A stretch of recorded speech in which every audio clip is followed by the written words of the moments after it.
Saludos a todos y a todas. Mi nombre es Carmen Celina Palencia, estudiante del tercer año de Derecho de la UNEYES, Municipio Bolívar, Estado Barinas. Su proyecto Medicina Legal y Práctica Forense. Módulo número 3, docente encargada del subproyecto, abogado Lisset Belandria. Tema a presentar, la obstetricia. Para dar inicio tenemos que la obstetricia proviene del latín obstare, estar a la espera. Es una rama de la ciencia de la salud que se ocupa de la mujer en todo su periodo fértil, embarazo, parto y puerperio, comprendiendo también los aspectos psicológicos y sociales de la maternidad. Los profesionales de la salud especializados en atender los partos normales se llaman, dependiendo del país, matrona, matrón u obstetriz u obstetra. La obstetricia es la rama de la medicina que se ocupa del embarazo, parto y del periodo inmediatamente posterior del nacimiento. La obstetricia médico-legal, entonces, la rama de la medicina legal que se encarga de la aplicación del conocimiento médico sobre el embarazo y el nacimiento a situaciones de implicancia legal. Continuamos con lo que es el embarazo. Es el periodo que transcurre entre la concepción, fecundación de un óvulo por un espermatozoide, y el parto. Durante este periodo, el óvulo fecundado se desarrolla en el útero. En los seres humanos, el embarazo dura aproximadamente 288 días. También se llama gestación. Este lapso de tiempo puede variar dependiendo de varios factores, entre los que resaltan los biológicos. Es así como el término gestación hace referencia a los procesos fisiológicos de crecimiento y desarrollo del feto en el interior del útero materno, provocándole múltiples cambios. En algunos casos afectan su calidad de vida. Tenemos diferentes clases de embarazo. El embarazo intrauterino. Esta clase de embarazo es el convencional o normal, es decir, aquel en donde el feto se implanta en el interior del útero. De ahí su nombre, y crece de manera corriente sin ningún tipo de alteración o complicación. El embarazo ectópico, del vocablo ectópico, significa fuera de lugar y hace referencia a aquel embarazo que se produce fuera del útero de la madre. El embrión suele ubicarse en alguno de los canales a través de los cuales el óvulo se dirige al ovario, como las trompas de falopio. El embarazo molar, esta clase de embarazo tiene la particularidad de que el óvulo fue fertilizado de manera normal. A partir de esto, la placenta crece desproporcionadamente y se transforma en un conjunto de quistes denominado mole hidatidiforme. Como consecuencia, el embrión no llega a formarse y tampoco sobrevive. Este tipo de embarazo, esta clase de embarazo, se divide en dos, como lo es el embarazo molar completo y el embarazo molar parcial. El completo es aquel en el cual no existe normalidad ni en el embrión ni tejido de la placenta. Por otra parte, todos los cromosomas del óvulo pertenecen al padre, cuando lo corriente es que la mitad sean de la madre y la otra mitad provenga del padre. El embarazo molar o parcial, aquí la placenta puede presentar signos de normalidad y el embrión se desarrolla normalmente. Además, la mitad de los cromosomas provienen de la madre, pero los que pertenecen al padre aparecen en dos grupos. Consecuentemente, el feto, en vez de presentar 46 cromosomas, contiene 69. Los gemelos disigóticos o mellizos es la gestación bicorial biamniótica, donde cada cigoto dará lugar a una placenta y a una bolsa amniótica independiente, es decir, dos placentas y dos bolsas amnióticas. Los gemelos monocigóticos o gemelos idénticos, gestación monocorial biamniótica. El caso de la mayoría de las gestaciones monocigóticas se dividen el embrión, pero no la placenta. En este caso, el embarazo debe tener un mayor seguimiento y las ecografías mensuales durante casi toda la gestación. También se tiene el embarazo de bajo riesgo. Son los embarazos controlados o son los que desarrollan las mujeres con edades comprendidas entre 19 y 35 años de edad y son mujeres sin problemas de salud. El embarazo de alto riesgo son los embarazos no controlados, los que desarrollan mujeres con edad menor a los 18 años o superior a los 35. También corresponde a las mujeres que han experimentado alguna patología anterior. Los factores que influyen en el nuevo ser son las enfermedades provocadas por la gestación, como el vómito, la preeclampsia, la eclampsia y la anemia. Las enfermedades asociadas al embarazo, como la diabetes, la cardiopatía, la pielonefritis, las enfermedades infecciosas durante como en la rubiola, el toxoplasmosis, la sífilis, las enfermedades de transmisión sexual, como la sífilis, el virus de inmunodeficiencia adquirida y el virus del papiloma humano. Desde el punto de vista clínico, en el puerperio inmediato se pueden encontrar lo siguiente. El útero se puede palpar por arriba del pubis, en los casos del parto por vía vaginal, los labios mayores, los labios menores y la horquilla se encuentra discretamente endematizados con laceraciones en su cara interna. El líquido sanguíneo que se vuelve de color rojo más claro durante los primeros 4 días, regularmente se acompaña de pequeños o grandes coágulos y dura aproximadamente 15 días hasta que desaparece por completo. El cuello del útero entreabierto durante 4 a 6 días. En las glándulas mamarias, la hiperpigmentación de la areola y el pezón se vuelve más tenue y se presenta al inicio de la secreción láctea. También tenemos en el parto reciente se observan estrías antiguas de color nacarado. El cuello uterino es pequeño y de forma irregular. También se presenta la importancia médico-legal del embarazo. El embarazo o estado de la mujer que se encuentra encinta se considera que comprende el lapso entre la concepción y el parto o el aborto. Es un tiempo excepcional en la vida de una mujer, cargado de múltiples cambios como consecuencias del origen de un nuevo ser, cuya circunstancia está protegida íntegramente en el marco legal de Venezuela. En este orden de ideas, la importancia legal de su diagnóstico radica en el hecho de poder determinar las acciones a seguir en circunstancias relacionadas con la maternidad, embrión o feto, con implicaciones dentro el ámbito jurídico o en un momento determinado. Es por ello que se puede deducir o apreciar que la excusa de las mujeres puede utilizar que en caso de su oposición al parto, si una mujer simuló estar embarazada y presentó como suyo un niño ajeno para tener un heredero o retener una pareja, su diagnóstico es imperante. También se aprecia la excusa de las mujeres delincuentes si es usado por la mujer para justificar un delito. Inicialmente debe probarse su existencia, pero también el especialista debe analizar el caso para dar una apreciación profesional que pueda orientar la decisión del árbitro. Por situaciones de determinación de herencias y o donaciones entre vivos. Como prueba de adulterio, si un hombre comprueba que no ha convivido con su mujer en el lapso legal, para ello la comprobación del embarazo constituye una prueba de adulterio.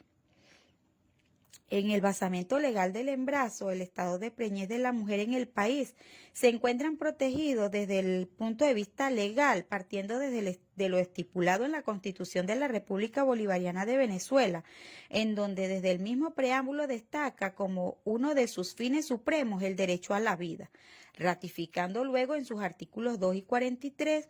De esta manera, se considera que el embarazo es el medio natural de la propagación de vida.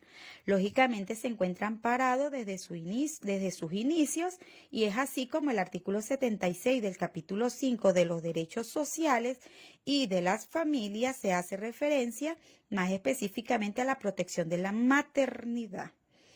Es así como en el artículo 86 del mismo capítulo se manifiesta el derecho a la seguridad social para garantizar la salud en contingencia de maternidad y en otras circunstancias de previsión.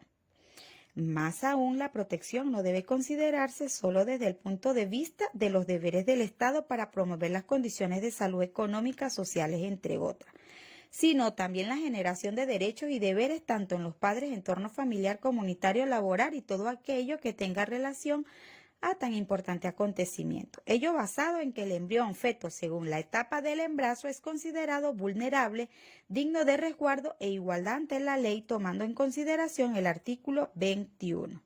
En este orden de ideas, el actual Código Civil en Venezuela, dentro de su normativa, tiene contemplado un conjunto de artículos que hacen referencia a la protección del embarazo, como por ejemplo el artículo 17, indica que un feto se tendrá como nacido cuando sea para su bien. Asimismo, el artículo 120 establece que no se puede impugnar un matrimonio de menores cuando la mujer haya concebido. De igualmente, en los artículos 197 al 200 de la ley señalada anteriormente se refiere a la determinación y prueba de la filiación materna, en el 201 y 202 de la filiación paterna, asimismo en el 219, 220 y 225 lo relativo al reconocimiento. Luego en el artículo 809 se indica la incapacidad de suceder si al momento de la apertura una sucesión no se está todavía concebido, lo que significa un ejemplo de los derechos que pueden tener un embrión una vez procreado. Por eso que el Código Penal venezolano se dispone de normas que establecen protección al embarazo y también penas en caso de delitos en su contra. Por ejemplo, en su artículo 47, como se dijo anteriormente, se indica que si una mujer embarazada merece castigo pero afecta su salud o de la criatura, se debe esperar al menos 6 meses para ejecutar. También continuando con esta norma, el capítulo 4 trata del aborto provocado, dejando claro en el artículo 430 que si la mujer se provocó el aborto, su castigo es de prisión de 6 meses a 2 años. Luego, en los artículos 431 y 432 se disponen penas para aquella que haya provocado el aborto con su consentimiento o sin él, estableciendo como agravante en caso de ser el marido. Por otra parte, el artículo 433 aclara lo concerniente a la acción de un profesional de la medicina, estableciendo algunos supuestos importantes. Considera entonces que en el 434 indica atenuantes de la misma. En el artículo 72 se refiere a la licencia o permiso de maternidad o paternidad y en el título 6 de la protección de la familia en el proceso social de trabajo, especialmente artículos 331 y al 338. Trata de aspectos como protección a la maternidad, prohibición de examen médicos para diagnóstico de embarazo en el ingreso de la trabajadora, necesidad de traslado y movilidad laboral como protección especial, desde el inicio hasta los 2 años después del parto, descanso pre y postnatal, 6 semanas antes y 20 después del parto, pudiendo aumentar por enfermedad, prolongación y acumulación del descanso y no discriminación respectivamente. La primera ley de ellas constituye para la protección de la familia, maternidad y paternidad, considerando especialmente el embarazo adolescente como una circunstancia de vulnerabilidad que requiere programas de apoyo familiar establecido en el artículo 4, como también incentiva el auge de los servicios médicos para la reproducción asistida en el artículo 20. La segunda es la Ley Orgánica de la Protección de Niños, Niñas y Adolescentes. En su artículo 4.4 se menciona textualmente la necesidad de protección a la maternidad mediante la garantía de los programas y servicios de atención. De todo lo anterior analizado, se puede deducir que los responsables de crear la legislación en el Estado venezolano han originado a lo largo del tiempo un gran número de normas que regulan un sistema de protección legal al embarazo de la mujer, quedando sometida a su efectividad en los entes respectivos y circunstancias económicas, sociales, culturales, psicológicas e incluso morales a la gestora de la vida, y idealmente en compañía del padre y sus relacionados. Es responsabilidad de proveer los requerimientos biológicos innecesarios. El diagnóstico y pruebas del embarazo. Bueno, el diagnóstico es un estado fisiológico que puede detectarse desde un tiempo temprano que va a depender de la técnica utilizada. El diagnóstico de embarazo va a tener un lugar en una mujer con síntomas desde del mismo, iniciando con el retraso menstrual, que puede ser de uno o 2 días, manchado, molestias, entre otros. Las modificaciones que tienen lugar en la embarazada al inicio de la gestación pueden orientar al diagnóstico de la misma. No obstante, serán otros los métodos empleados para tal fin. El diagnóstico del embarazo es fácil por la cantidad de métodos precisos que existen para hacer un diagnóstico precoz. En ocasiones pasa desapercibido, porque algunas mujeres pueden tener alteraciones menstruales y estar embarazadas a pesar de tener sangrado genital. Existen otros diagnósticos como el diagnóstico clínico, el biológico, el inmunológico y el ecográfico. El clínico es aquel que consiste en la presencia de síntomas subjetivos que describe a la paciente o signos indirectos que pueden orientar sobre un posible embarazo. Tenemos en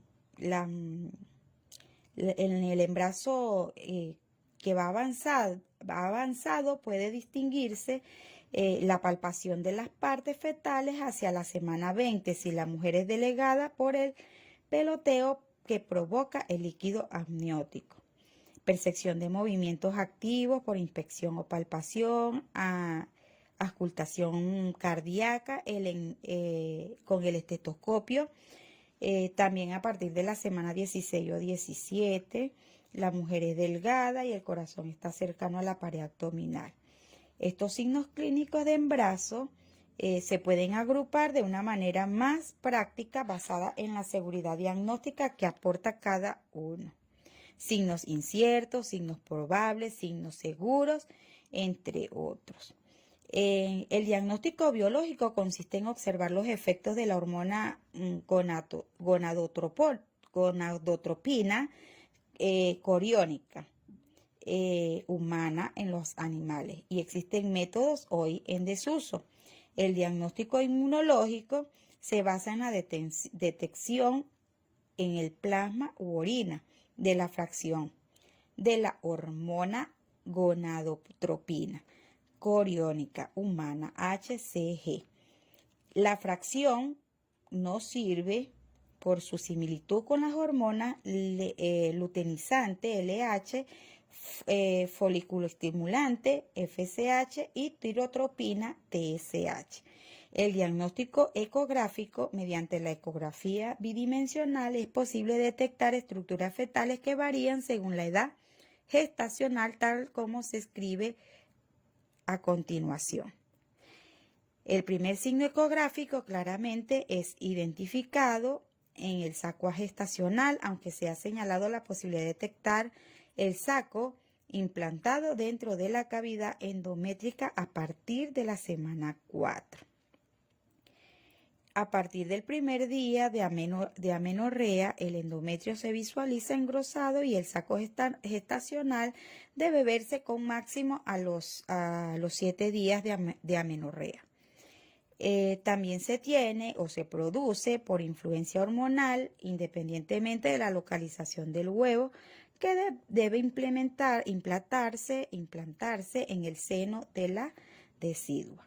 El saco gestacional en la etapa temprana está lleno de líquido coriónico y aparece como una placa anecoica de 1 a 2 milímetros. El saco gestacional puede empezar a medirse y su tamaño nos orientará sobre la edad gestacional. Debido al cambio del volumen, su medida es poco precisa para datar la gestación. También se tiene que, por lo general, el embarazo se debe sospechar en cualquier mujer en edad fértil con amenorrea, acompañada o no de otros síntomas. En estas mujeres debe realizar una detección de HCG en orina, siendo positivo a partir de la 5ª semana de amenorrea. La detección en suero es posible antes de la implantación, 21 días desde la FUR, fecha de la última regla.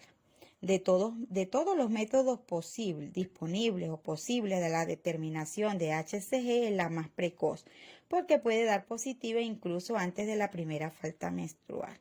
La prueba más precoz y certera de embarazo es la ecografía. La prueba de embarazo es la que mide una hormona en el cuerpo llamada gonadotropina coriónica humana, GSH, producida durante el embarazo. Esta hormona aparece en la sangre y en la orina de las mujeres embarazadas, incluso ya a los 10 días después de la concepción. Existen muchas pruebas. Pero cabe resaltar que para la prueba de sangre, el enfermero o asistente o médico de atención usa una aguja y una jeringa para extraer el plasma de la vena a un tubo. Cualquier molestia que pueda sentir derivada de la extracción de la sangre durará solo unos pocos minutos. Las razones por las que se realiza el examen es para determinar si la mujer está embarazada, diagnosticar condiciones anormales, vigilar el desarrollo del embarazo, resultados normales, los niveles de hormona de gonadotropina coriónica humana. El significado de los resultados anormales, pues el nivel de la hormona gonadotropina coriónica humana debe casi duplicarse cada 48 horas. Las consideraciones generales para las pruebas de embarazo en orina solo serán positivas cuando el sujeto activo, es decir, la paciente, tenga suficiente GSH en la sangre. Si se cree que está embarazada, repita la prueba de embarazo en casa o en caso extra en un laboratorio. La simulación o disimulación del embarazo o la pseudociesis se explica de la siguiente forma. La palabra simulación se debe tener claro que deriva de la palabra latina simulatio, acción de simular o limitar lo que no es. De forma similar se puede decir que la simulación es un fraude o un engaño consistente en aparentar, producir o exagerar signos o síntomas patológicos, síndromes e incluso enfermedades con una intención utilitaria para el simulador. Se desconoce su etiología, aunque se piensa que pueden estar involucrados factores neuroendocrinos, fisiológicos, psicológicos, sociales o socioculturales. La pseudociesis de un embarazo, la simulación o pseudociesis de un embarazo consiste en tratar de aparentarlo cuando verdaderamente no existe. Es aquel que se produce en mujeres de temperamento histérico con tendencia a la teatralidad, la mentira y la fabulación. Existe el gran deseo de un embarazo o la convicción que puede tener de estar embarazada, la cual produce un delirio particular. Existen casos en que la mujer manifiesta ausencia de regla, vuelve su vientre prominente por medio de engaños, proporcionándole mayor apariencia a las vestimentas usadas. También se tienen los factores fisiológicos. Las condiciones han sido relacionadas a la pseudociesis. Ciertos tipos de patologías cerebrales, abortos recurrentes, amenazas de menopausia, cirugía de esterilización, tumores uterinos u ováricos, ovarios quísticos, fibromas uterinos, obesidad, retención urinaria, embarazo ectópico, tumores, historia de infertilidad. Entre los factores psicológicos, los siguientes trastornos y situaciones han sido relacionados a la pseudociesis. Tienen presentar desafíos en cuanto a la identidad sexual, estrés, duelo en relación, privaciones severas en la niñez, ansiedad, abuso sexual infantil, esquizofrenia, ansiedad, trastornos del estado de ánimo, trastornos afectivos, trastornos de la personalidad. Entre los factores especiales o sociales se tienen aspectos que pueden estar relacionados a la pseudociesis. Se ha documentado estatus socioeconómico bajo, vivir en países en vía de desarrollo, educación limitada, historia de infertilidad, tener una pareja abusiva y una cultura que le da gran valor a la maternidad. La disimulación es cuando la mujer esconde su embarazo.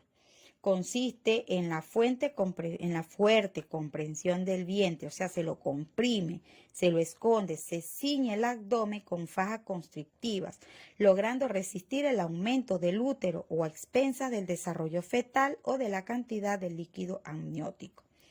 La importancia del diagnóstico médico legal del parto, simulación de maniobras ilícitas de chantaje o extorsión para fabricar un heredero.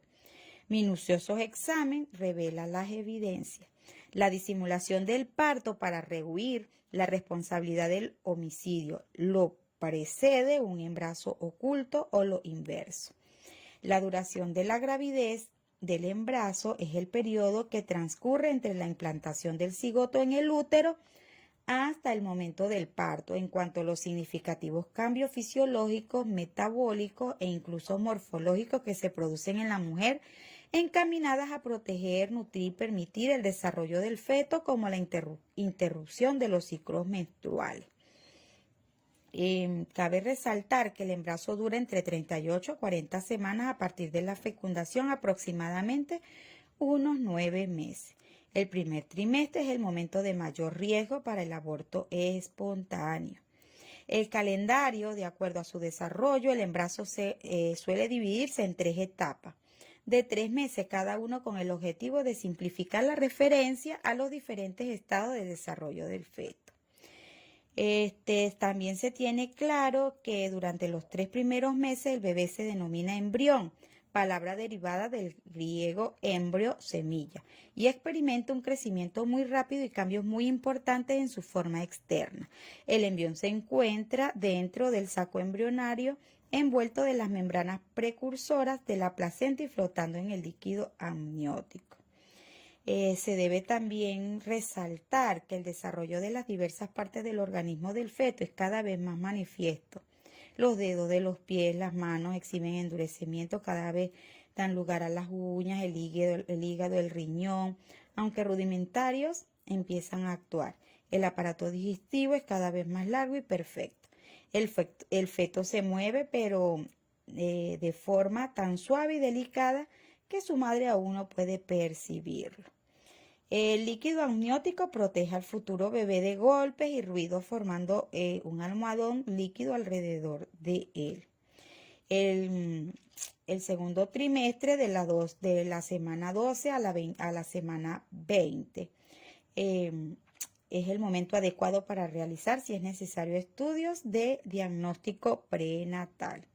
De la semana 20 a la 24, el feto empieza a moverse, abrir y cerrar las manos, bostezar durante muchos periodos y principalmente coincidiendo con el sueño materno.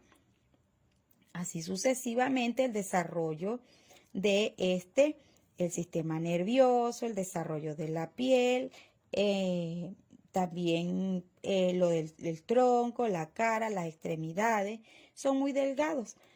Se alimenta principalmente mediante la sangre materna que le llega a través del cordón umbilical. Al llegar al segundo trimestre, las molestias que se presentaban en el primer trimestre desaparecen. Se deja claro también que la placenta es un órgano ovalado, plano, blando y esponjoso. Consta de 2 partes, la materna o externa, que se adhiere al útero. Las funciones que asegura es la función respiratoria y la función nutritiva, la función endocrina también, la función protectora. También en el tercer trimestre, de que va de la semana 24 a la semana 28, la cabeza pierde su carácter velloso, comienza el desarrollo de los pulmones y así sucesivamente. También se puede dejar claro que los movimientos del feto que la embarazada nota desde meses antes son ahora más potentes, pueden incluso ser dolorosos y a menudo son visibles. En el cordón umbilical también es una especie de espiral blancuzca de 1 a 2 centímetros de diámetro constituido a partir de las células del amnio y forma una funda gelatinosa a través de la cual se pueden ver las arterias y la vena que quedan así protegidas de posibles golpes.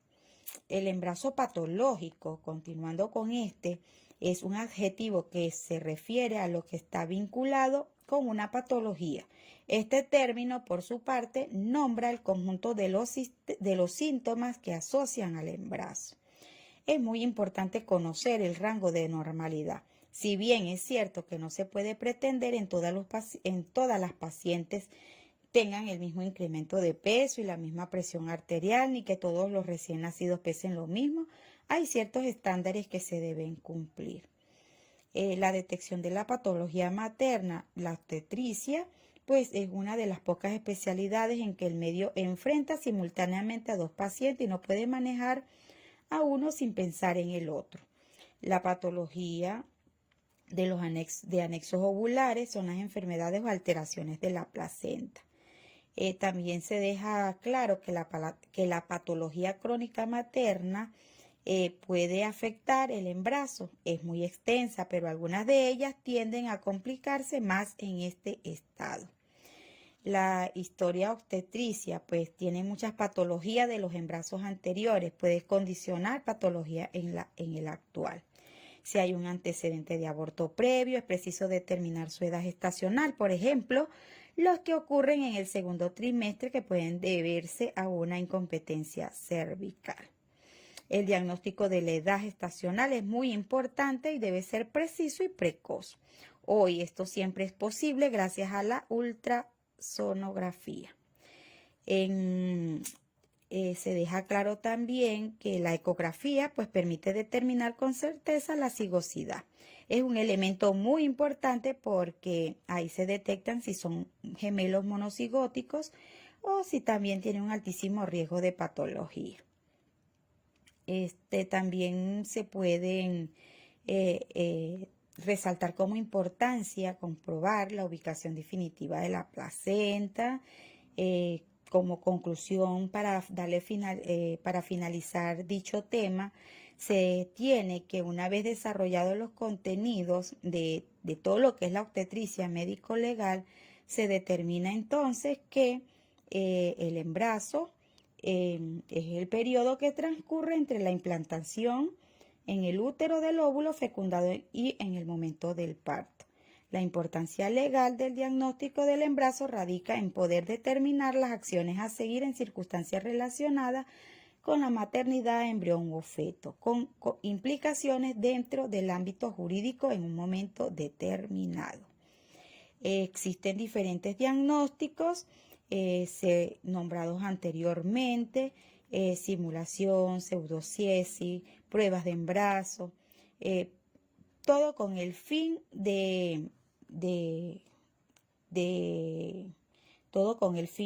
como le explicara, de que el embarazo responda al conjunto de síntomas que se asocian. Es importante la detección de cualquier patología materna, la patología de anexos ovulares y más aún la detección de patología fetal, dejando muy claro el basamento legal de inicialmente parte de la Constitución y de la República Bolivariana de Venezuela en su preámbulo, como se explicó al inicio. También toma en cuenta la Ley Orgánica para la Protección de los Niños, Niñas y Adolescentes en el artículo antes mencionado 44. La Ley Orgánica sobre el Derecho de las Mujeres a una libre vida de violencia en el artículo 65 y numeral 4.